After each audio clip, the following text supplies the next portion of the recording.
Shirl's B in the Fipke colors.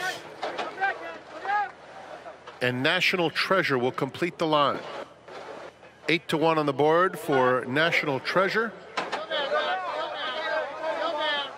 We're in the gate. And they're off in the Big Ass Fans Breeders' Cup Dirt Mile. And Skippy Longstocking is hustled hard, but National Treasure's a little bit quicker, and he will set the pace. Charge It is up close in the early going, and down on the inside is Zozos with Shirl's B in the clear, now taking third. It's a gap of 4 to Cody's Wish, and Stage Raider is at the back of the field. Around the clubhouse turn, and National Treasure has made it over to the rail with just under 6 furlongs to run, and leads by a length and a half now to Skippy Longstocking in second. Then Shirl's B third.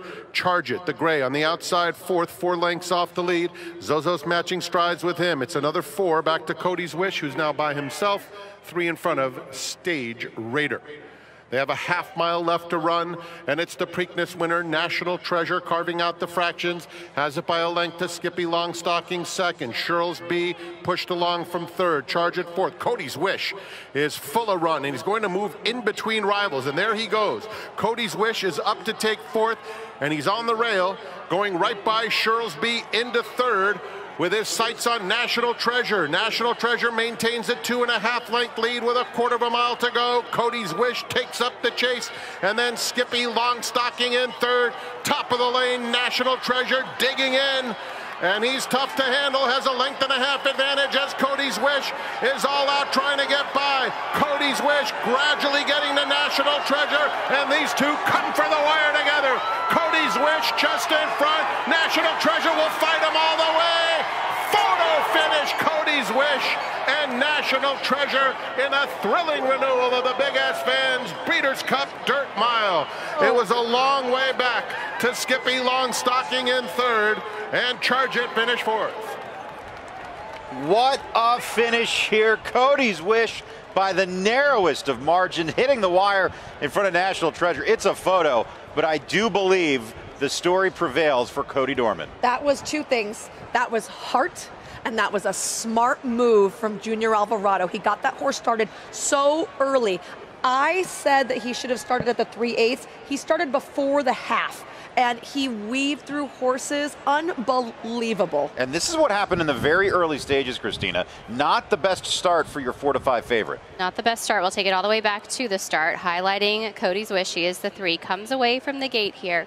A little bit of a break outward from the 1 horse to the inside. The 4 goes in a touch, and he just gets pinched. He just gets squeezed out of that spot. He wasn't going to be contending for the lead. Now look at the body language of the top 2 riders.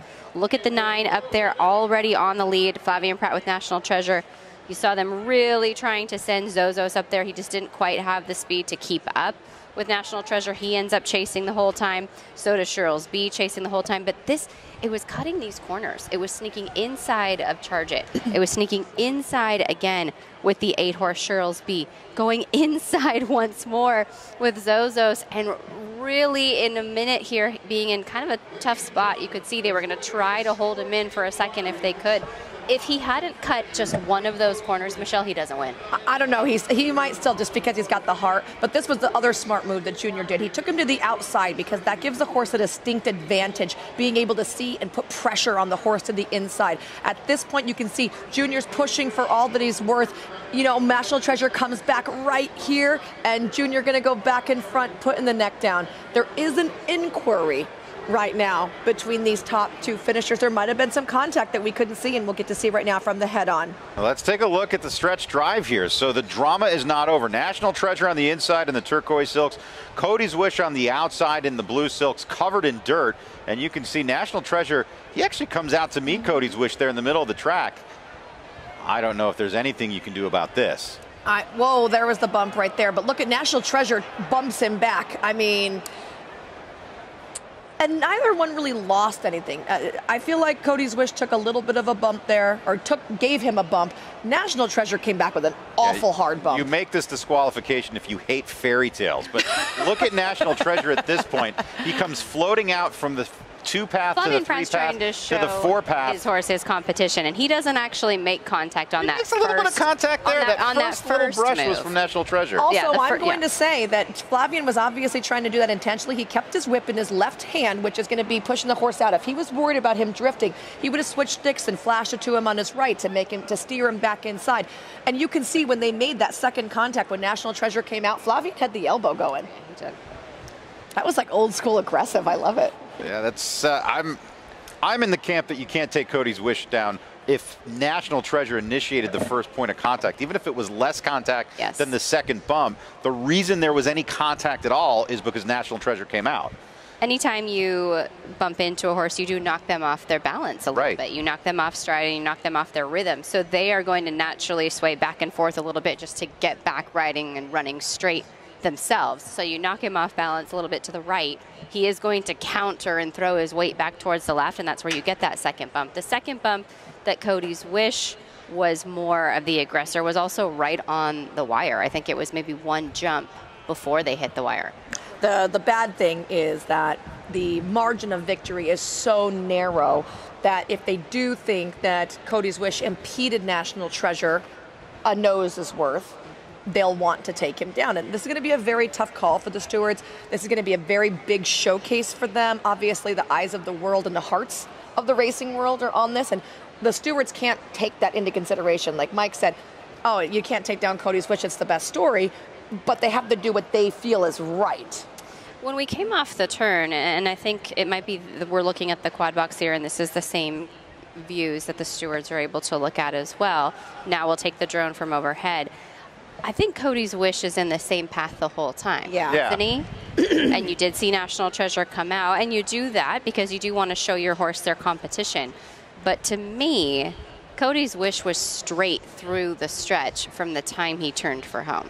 And you can tell which path he's in because of the harrow marks, the rake marks on the dirt. I don't think he ever really comes in. The first contact, even though it was slight, that first contact was initiated by National Treasure. Look at where Cody's Wish is. He's not coming in. The key is look at where National Treasure is. You National can see Treasure he comes altered out. pass. Cody's Wish comes in a little bit there, but National Treasure has made way more of movement until that one. Right, and the first bit of contact, like you said, that can move a horse off kilter a little bit. That can knock them off just enough balance, and that might be the reason for the secondary contact, which was a larger bump. I think you've got to be crazy to take Cody's Wish down when National Treasure was the first point of contact. The bad thing is, Mike, the longer the stewards take, we tend to say the more likelihood of a disqualification.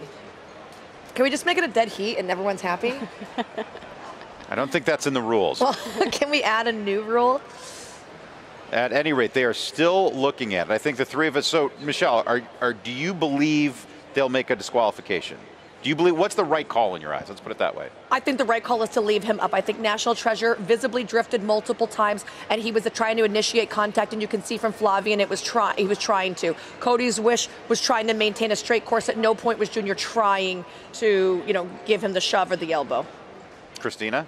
I agree. And I think to double up on that, if you watch the replay from the quarter pole home, Cody's Wish is in the same path the whole way. The contact was initiated by the 9. I would not take Cody's Wish down. I don't think there's any way you can take Cody's Wish down, but I've been wrong about these things before. It is our first. Well, the question is, did it cost the other horse? No change. The result stands as posted, 39654. I really do feel for National Treasure because I think he ran a winning race. I legitimately feel like the last 5 strides, Cody's Wish dug really deep with some heart. You saw Junior Alvarado's reins were flopping all over. That was Cody's Wish doing this on his own. That was like one of the gamest performances I've ever seen. It's the fairy tale ending, and there was some added drama with the inquiry, but it is the fairy tale ending to this horse's career. He is now a 2-time Breeders' Cup champion. He's an 11-time winner in 16 starts, the son of Curlin. And there is Cody Dorman and his family, I'm sure, very relieved in the winner's circle. Junior Alvarado's wife as well. So many tears. Well, you and I were on tears of joy as they enjoy this victory. There's not a dry eye in the house right now. And the other thing is, after this celebration and the photos, you're going to see Cody's Wish, the horse, make his way over to Cody Dorman. And they're going to have their moment, as they do each and every time that Cody's Wish has won a stakes race. It's truly the most unique thing any of us have ever seen in this game. And we do know about the strong bonds between equine and human over the years, but nothing like this. I mean, there's just truly never been a story that even remotely compares to this. Can I say of all the horses that are heading off to the breeding shed this year, this is the one I want to breed to? I would agree, yeah. I mean, he has everything. He has the mechanics, he has the heart, as we saw today. Those were Cody Dorman's parents hugging Kelly and Leslie. And I'll just get choked up. As a parent, all you want to do is see your kids happy, right? All you want to do is take away any kind of challenge that they might have. And to have gone along for this journey, and every time that Mr. Dorman is interviewed, all he has done is express how lucky they are to be a part of this journey with this horse, how lucky they were to have met him that day, and how privileged they feel to be. He said, I've never dreamed I could go to Santa Anita. We're at Santa Anita with my family today. Before this, that he hadn't been on a plane. You know, and so this has been a huge adventure for them. I really hope the Dorman family stays in racing, because I feel like racing has really adopted them.